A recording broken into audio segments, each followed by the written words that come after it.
Bapak, Ibu, Saudara-saudara yang dikasihi oleh Tuhan, renungan pada kita saat ini bertemakan keluarga harmonis. Kita berdoa.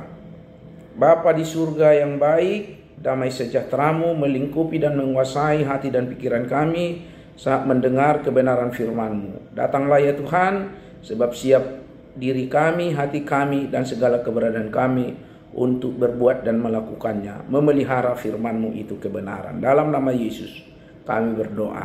Amin. Firman Tuhan kita baca dari Kolose pasal 3 ayat 18-25. Begini firman Tuhan tertulis. Hai istri-istri, tunduklah kepada suamimu sebagaimana seharusnya di dalam Tuhan. Hai suami-suami, kasihilah istrimu dan janganlah berlaku kasar terhadap dia. Hai anak-anak, taatilah orang tuamu dalam segala hal, karena itulah yang berkenan kepada Tuhan. Hai bapak-bapak, janganlah sakiti hati anakmu, supaya jangan tawar hatinya. Hai hamba-hamba, taatilah Tuhanmu yang di dunia ini dalam segala hal. Jangan hanya di hadapan mereka saja untuk menyenangkan mereka, melainkan dengan tulus hati, karena takut akan Tuhan. Apapun juga yang kamu perbuat, perbuatlah dengan segenap hatimu, seperti untuk Tuhan dan bukan untuk manusia. Kamu tahu bahwa dari Tuhanlah kamu akan menerima warisan yang menjadi upahmu. Kristus adalah Tuhan dan kamu hambanya. Siapa saja yang berbuat salah akan menanggung kesalahannya itu, karena Tuhan tidak memandang orang. Saudara-saudara yang dikasihi oleh Tuhan, keluarga adalah organisasi tertua yang ada di dunia ini, yang terdiri dari suami, istri, anak, dan mungkin sampai kepada cucu-cucu. Dan Allah lah yang berinisiatif untuk membentuk keluarga tersebut. Keluarga sebagai peranata sosial pertama yang disahkan Allah mempunyai tujuan luhur. Allah memilih tujuan dalam membentuk keluarga tentu saja untuk mendatangkan sukacita, damai sejahtera kepada manusia itu sendiri, dan keluarga menjadi alat untuk melaksanakan perintah Allah di dunia ini. Kejadian 2 ayat 18 menyatakan bahwa Allah lah inisiator penciptaan keluarga. Tidak baik kalau manusia itu, yaitu Adam, manusia laki-laki, hidup sendiri saja. Kemudian Allah menciptakan perempuan. Hawa, Adamah, manusia perempuan, menjadi pendamping laki-laki itu. Adam sangat bersukacita menyambut kehadiran Hawa, dan mereka hidup dengan penuh sukacita, harmonis sebagai keluarga di Taman Eden. Renungan kita dari firman yang kita bacakan tadi menyatakan perintah yang harus dilakukan oleh setiap anggota keluarga. Suami istri dan anak-anak bahkan budak-budak menjalankan peran mereka dengan baik sehingga terjadi relasi dan komunikasi yang baik.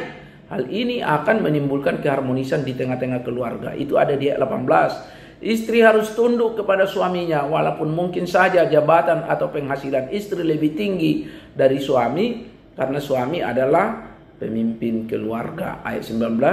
Suami sebagai pemimpin harus mendasari kepemimpinannya dengan kasih dan kelemah lembutan. Di ayat 20-21. Anak-anak juga harus patuh kepada orang tua, karena orang tua adalah teladan keluarga. Orang tua juga harus mendidik anak dengan kasih dan sabar. Dan di ayat 22, budak juga harus melakukan tugasnya dengan baik. Rasul Paulus mengingatkan bahwa pekerjaan yang kita lakukan itu bukan berorientasi kepada objek pekerjaan saja, tetapi kita melakukannya dengan prinsip pelayanan kepada Allah, dan Allah lah yang memberi upah kepada umat yang setia, serta hukuman kepada orang yang melakukan dosa, karena semua sama di hadapan Allah. Saudara yang dikasihi Tuhan, Paulus memberikan rancang bangun beberapa prinsip keluarga harmonis. Yang pertama, terciptanya saling mengasihi di antara orang tua sendiri. Itu ayat 18 dan 19. Seorang istri tunduk kepada suami seperti kepada Kristus. Istilah tunduk diambil dari dunia kemiliteran ketika seorang bawahan tunduk kepada atasan. Lihat Lukas 7 ayat 8. Namun tunduk di sini berkaitan dengan tunduk seperti kepada Kristus, dalam arti istri tunduk kepada suami dalam menghormati, menghargai seperti kepada Kristus. Sementara suami juga wajib mengasihi istrinya seperti mengasihi Kristus. Seorang suami juga tidak boleh kasar kepada sang istri, atau sekarang disebut kekerasan dalam rumah tangga, KDRT. Yang kedua, keluarga bahagia terwujud ketika anak-anak menghormati orang tua. Itu di ayat 20. Anak adalah anugerah Tuhan dalam keluarga. Anak hanya titipan sementara Tuhan kepada orang tua. Orang tua juga adalah wakil Tuhan dalam keluarga untuk mendidik, mengasihi, dan membesarkan anak-anak. Tugas anak-anak adalah menghormati orang tuanya sesuai dengan hukum kelima agar lanjut umur di tanah yang diberikan Tuhan. Anak-anak juga wajib mendengar kata orang tua, baik ayah dan ibu, karena itu adalah harta yang berharga. Di Amsal 1 ayat 8-9 tertulis, "Hai anakku, dengarkanlah didikan ayahmu dan janganlah menyia-nyiakan ajaran ibumu, sebab karangan bunga yang indah itu bagi kepalamu dan suatu kalung bagi lehermu." Yang ketiga, keluarga yang bahagia juga tercipta ketika ayah sebagai imam dalam keluarga tidak menaruh rasa amarah kepada anak-anaknya. Di ayat 21, Paulus menekankan kepada ayah karena dia adalah panutan dan yang memimpin keluarga, teladan dan yang harus ditiru. Tentu saja anak-anak akan meneladani sifat dan karakter ayah. Untuk itu, ada beberapa hal yang kita renungkan. Setiap anggota keluarga harus berpusat pada Kristus. Itu yang pertama. Kristus sebagai kepala keluarga kita. Kalau kita perhatikan Kolose 3 ayat 18-25 itu tadi yang kita dengarkan, jelaslah bahwa segala sesuatu harus melibatkan Tuhan.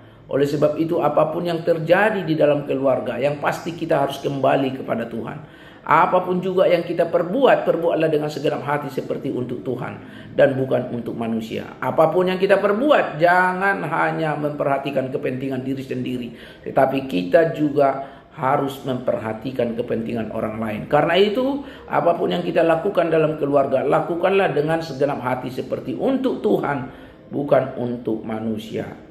Yang kedua, setiap anggota keluarga bukan menuntut tetapi memberi atau melakukan untuk anggota keluarga.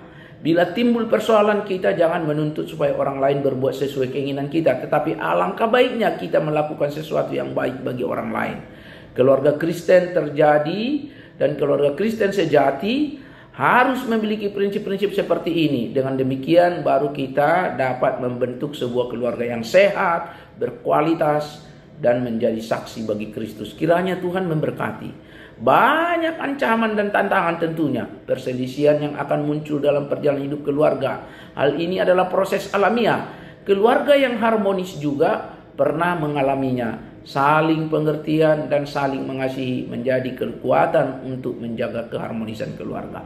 Tetapi keegoisan anggota keluarga dapat merusak keutuhan keluarga dan keharmonisan keluarga. Bagian yang ketiga, setiap orang pasti mendambakan keluarga yang bahagia. Namun, setiap keluarga memiliki pemahaman tersendiri tentang apa keluarga itu bahagia. Karena itu mungkin ada yang mengatakan, keluarga bahagia adalah ketika memiliki segalanya, harta, anak, dan lain sebagainya. Realita adalah konflik dalam keluarga meskipun telah memiliki segalanya. Mungkin ada yang mengatakan keluarga bahagia jika tidak pernah ada pertengkaran, tidak pernah ada skisma atau konflik. Realitanya setiap keluarga tidak pernah lepas dari apa yang disebut dengan konflik atau masalah. Mungkin ada yang mengatakan keluarga bahagia jika terus bersama dalam suka dan duka. Realita, ada keluarga yang bercerai karena tidak siap ketika berada dalam duka atau masalah. Dan lain sebagainya, jawaban yang lain. Semua jawaban ini tidak salah. Itu kembali ke keluarga masing-masing. Yang keempat, saudaraku yang dikasihi oleh Tuhan, hari ini Paulus dalam suratnya kepada jemaat di Kolose memberikan pemahaman tentang bagaimana pembangunan keluarga yang bahagia. Firman Tuhan ini sebenarnya berada dalam satu konteks mulai dari pasal 3 ayat 1 dan seterusnya sampai pasal 4 ayat 1 yang menekankan bahwa oleh karena anugerah Tuhan maka setiap orang termasuk keluarga diselamatkan. Orang yang menerima kasih karunia dari Tuhan tersebut sekarang ditugaskan untuk sehati sepikir dan satu hati di dalam Kristus. Tentu saja dimulai dari dalam keluarga. Khusus dalam teks hari ini berkaitan dengan hubungan dalam keluarga, yaitu ayat 18-21. Tokoh reformasi Martin Luther pernah mengatakan bahwa pasal 3 ayat 18-21 renungan kita ini adalah suatu aturan yang penting dalam keluarga berhubungan dengan kesatuan iman orang yang percaya kepada Yesus. Saudara yang terkasih dalam Kristus, yang kelima, sekali lagi kita diingatkan bahwa keluarga adalah ikatan sosial yang terpenting. Keluarga diumpamakan sebagai kumpulan kecil orang percaya atau sama dengan gereja. Keluarga adalah tempat menyampaikan kabar sukacita dari Tuhan. Selain itu, keluarga adalah tempat beribadah untuk Tuhan. Dan di dalam keluarga berlangsung kehidupan antara ayah ibu dengan anak-anak mereka, bahkan termasuk orang-orang yang berada di dalam keluarga, baik masa duka, baik masa suka, dan baik dinamika yang terjadi di dalamnya. Karena itu, jadilah keluarga yang harmonis. Tuhan menyelamatkan dan Tuhan memberkati. Amin. Kita berdoa. Berkati ya Tuhan firman-Mu yang baru saja kami dengarkan, sehingga kami mendapat penguatan dan keluarga-keluarga boleh hidup rukun dan juga harmonis, karena sehati sepikir adalah berpusat kepada teladan Kristus, sehingga orang tua juga perlu diteladani anak-anak. Kami tunduk di bawah kuasa-Mu, karena itu kami menjalankannya hanya untuk kesenangan hati Tuhan. Di dalam Kristus Yesus, kehendak-Mu yang terjadi. Amin.